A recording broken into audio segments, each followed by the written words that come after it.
Oh, damn. Farmers woke before sunrise, hauled feed sacks across uneven ground, wrestled livestock, pitched hay for hours, and built bodies that were durable, powerful, and functional for decades. They never touched a barbell, never counted sets, never stepped foot in a gym, and yet modern bodybuilders with perfect programming, supplements, and machines built for isolation still can't match the raw, usable strength these men and women carried into their 60s and 70s. So what did farm work know that the bodybuilding split doesn't? Here's something that's going to sound completely wrong at first. The exercises bodybuilders treat as sacred, isolation curls, leg extensions, cable flies, machine presses, build muscle that looks impressive but breaks down the moment it's asked to do real work. Farm labor built muscle through movements that demanded the whole body work together under load, through awkward positions for extended time. The 6 exercises in this video follow that exact same principle. No machines, no isolation, no gym required. Just 6 movements that produce more functional tension, build joints instead of grinding them down, and create total body strength that far outlasts anything built on a bench. And here's the part that sounds impossible. The reason farm strength holds up decade after decade is the same reason most bodybuilding training quietly falls apart over time. I'll explain exactly what that means. But first, do you know which of these 6 movements builds more grip and forearm strength than any barbell exercise in existence? You'll find out soon enough. Stay with me.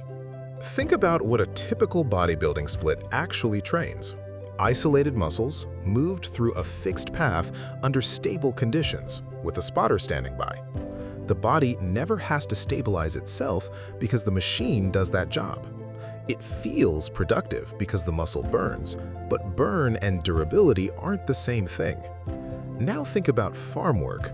Nothing about hauling a feed sack across a muddy field is stable. Nothing about carrying 2 buckets up an incline is isolated. Every muscle from your grip to your core to your stabilizers has to fire together just to keep you upright. And that's exactly what builds strength that transfers to real life. Here's what the research actually shows about durable, functional muscle. The primary driver isn't how isolated the movement is.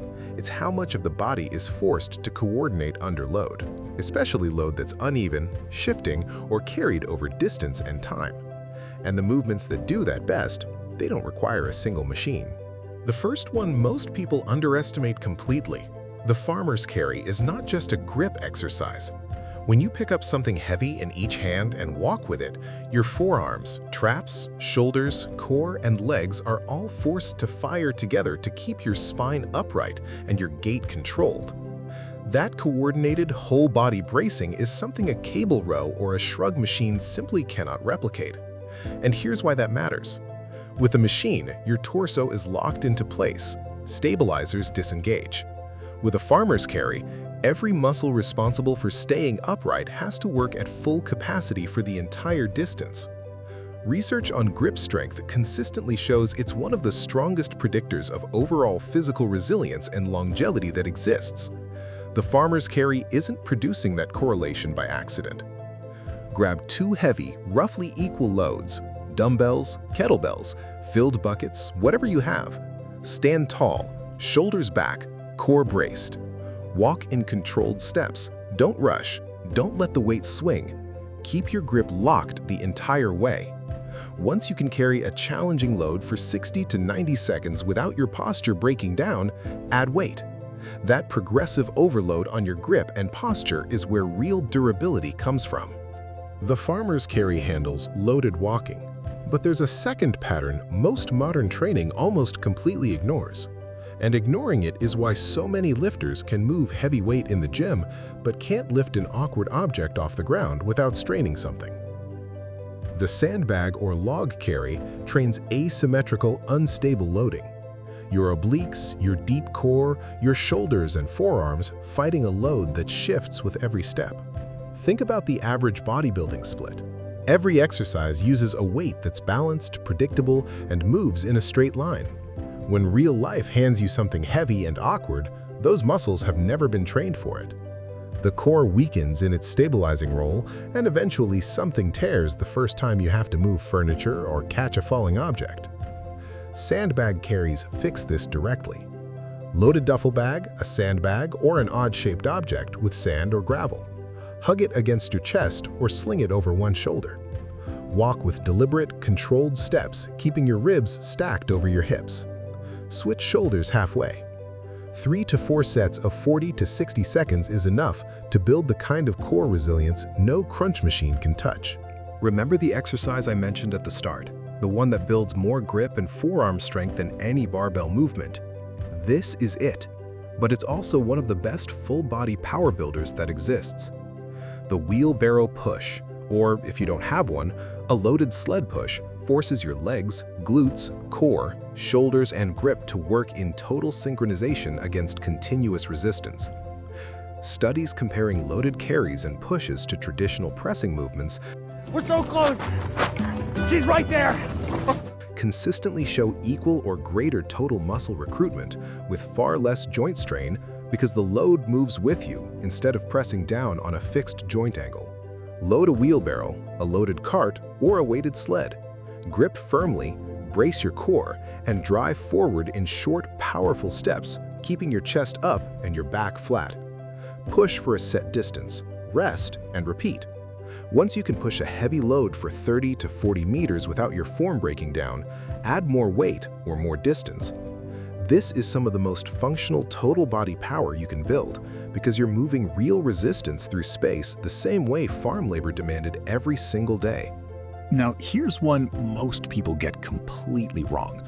Bodyweight squats are a fine starting point, but the moment you can do 20 clean reps, they stop building meaningful strength. Most people respond by adding more reps and wondering why their legs plateau. The problem isn't the volume, it's the load position and the depth.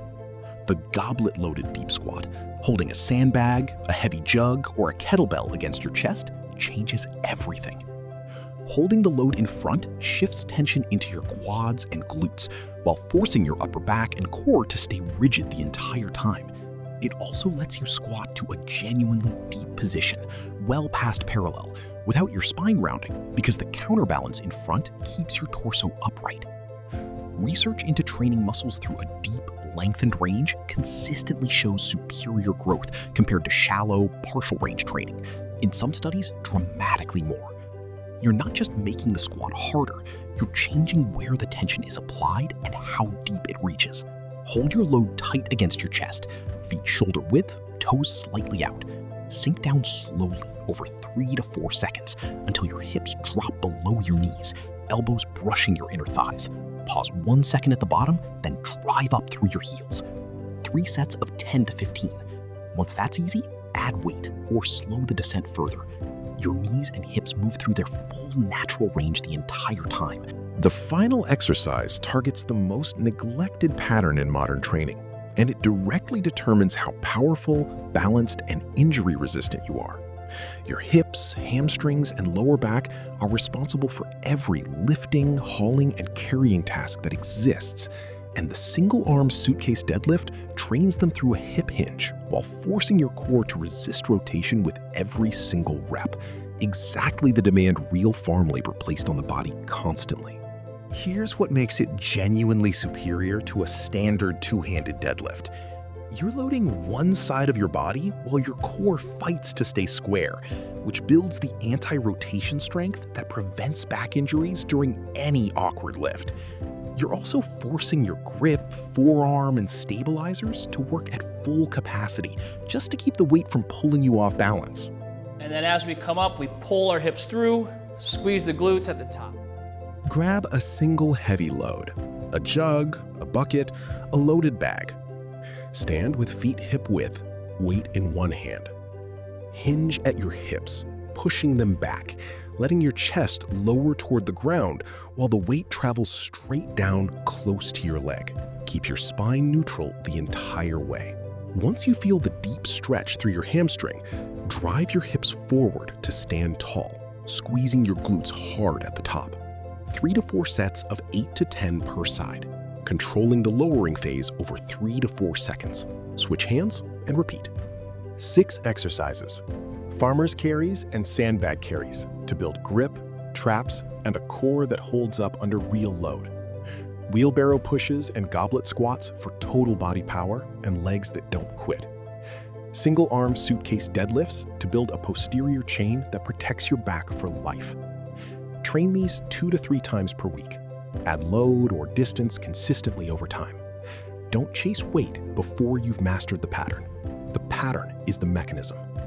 Do this for 6 months, and you'll build the kind of strength that holds up outside the gym.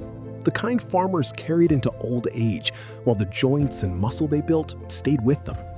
No gimmicks, no wasted motion, just 6 movements that actually work. Start where you are. Build from there. The strength will take care of itself.